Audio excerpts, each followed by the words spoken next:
Cancer. Our family has a lengthy history of cancer. She'd always been exceedingly cautious about her health. Nonetheless, tragically, she succumbed to breast cancer. She was just 42, far too young to pass. It's nearly a decade since our divorce, yet memories of her still haunt my heart. My name is David Johnson. I encountered Emily, who would become my spouse, through a mutual acquaintance. She was an aspiring surgeon, and I had recently become a physical therapist. When I was in elementary school, my beloved grandmother succumbed to cancer.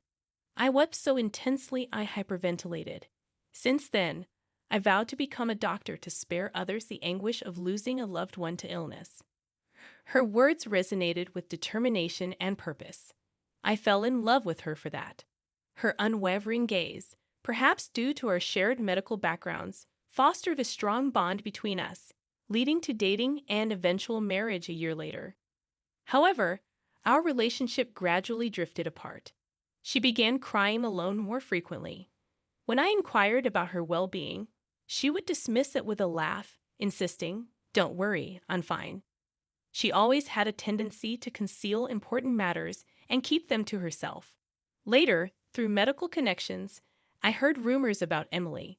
Supposedly, she faced constant discriminatory remarks at work, such as "because you're a woman" or "for a woman." This made it challenging for her to earn trust and caused her to miss out on opportunities, lagging behind her male counterparts. I was livid that someone as diligent as her faced discrimination solely based on her gender.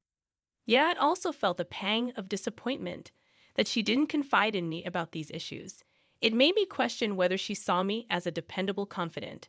Then, one day, I noticed a sudden change in her demeanor. From then on, she became more devoted to her studies and training.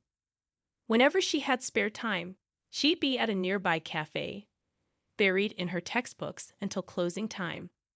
I admired her stoic attitude and respected her for it. However, as the time we spent together dwindled, I began to feel lonely. The reason why she studied outside was that she couldn't concentrate at home. I understood her reasoning, yet it made me feel somewhat like a nuisance, which annoyed me a bit. Gradually, our feelings for each other became misaligned, and eventually, I suggested maybe it's better if we go our separate ways. She solemnly agreed with that. Finally, we divorced. However, over these 10 years, Emily and I weren't completely out of touch. Since our workplaces were close, we occasionally ran into each other downtown or in our neighborhood. "How's work going lately?" "Well, not bad. I've slowly started to perform surgeries myself." "Wow, that's impressive." Since our divorce was amicable, we would stop and chat whenever we met. Yet, about 3 years after our divorce, I transferred to a different hospital. I made sure to inform her about it over the phone. "Good luck. I'll be doing my best too. Hopefully, we'll both be successful in the future." "You'll definitely make it. See you." With that, I ended the call. Later, while working at the new hospital, I met a woman named Karen. She was my patient, and we fell in love and eventually got remarried. This time, I'm determined to make it work. I thought I started a new chapter in my life. I wondered whether I should tell Emily about that. We were even strangers, so I was under no obligation. But as a casual update, I decided to give her a call. "Hey, it's been a long time. What's up?" Emily sounded genuinely happy to hear from me. We made light conversation, and it seemed she had been recognized as a potential ace at the hospital, thanks to all her hard work. "Despite being a woman, I've seen how hard you've worked, Emily. I always believed you could do it. Really hearing you say that means a lot to me. Thanks, David." Hearing my name after so long brought back memories, but I'd started down a different path. Actually, I'm getting married. For a moment, it felt like time stood still for her. However, she quickly responded with, "Oh, really? Wow, congratulations," making me think maybe I was just imagining things. "Wait, is that what you called to tell me? You don't have to worry about me. You're not planning on inviting me to the wedding, are you?" "No, that would be too much." "Just kidding."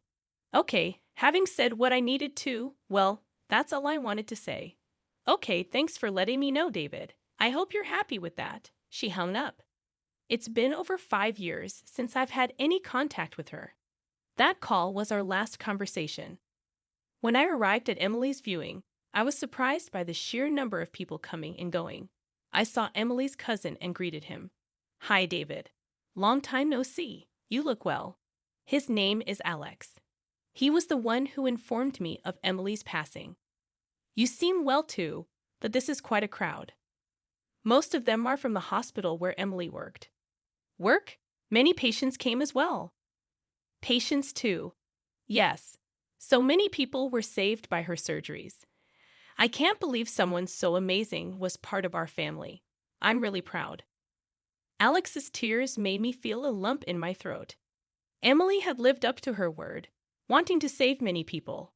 It's clear she was respected and acknowledged for her efforts as a surgeon by so many. But I wished Emily had taken better care of herself too. It must have been tough fighting the disease for over 6 years.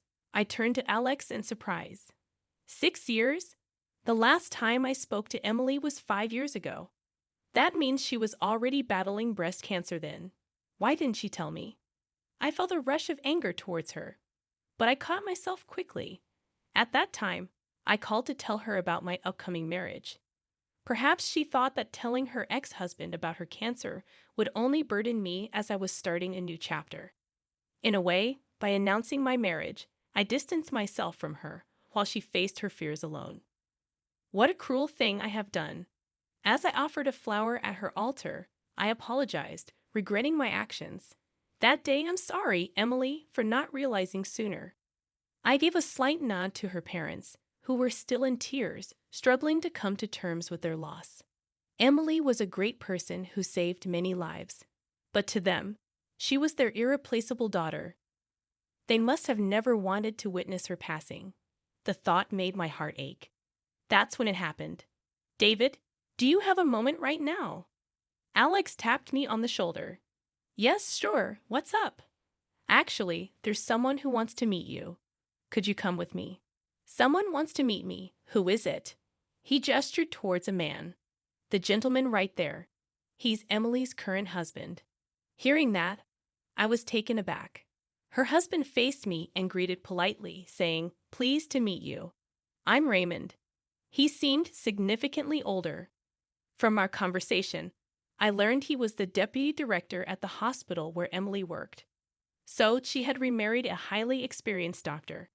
However, as her ex-husband, meeting Raymond in that context felt oddly uncomfortable. "I'm sorry to take your time. Actually, I have something important I'd like to discuss with you." Raymond and Emily had been planning to open their own hospital. I remember her once saying, "I'd love to build a hospital someday, though I know it's a long shot." I never imagined they were close to making that dream a reality. Her determination never ceased to amaze me. We married 2 years ago.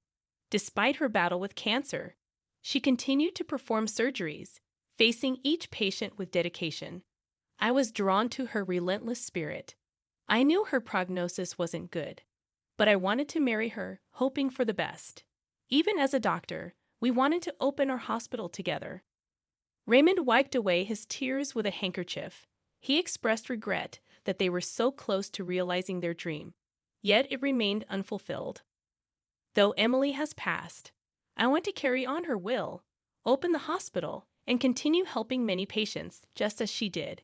His gaze was as steadfast as Emily's had been. Now, to the matter at hand. We had planned to include a facility to support disabled individuals within the hospital. Support for the disabled too. So, you'll eventually need physical therapists. Exactly.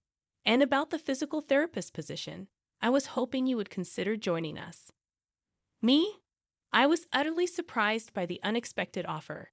But he mentioned that Emily had recommended me for the role when they first discussed opening the hospital. Why would Emily recommend me? He smiled. "She always spoke highly of you, praising your ability to empathize with patients and motivate them with your words. She even said that one of the reasons she persevered as a surgeon was due to your encouragement. I must admit, her smile when she spoke of you even made me a bit jealous. She said that about me. Then something even more surprising came up.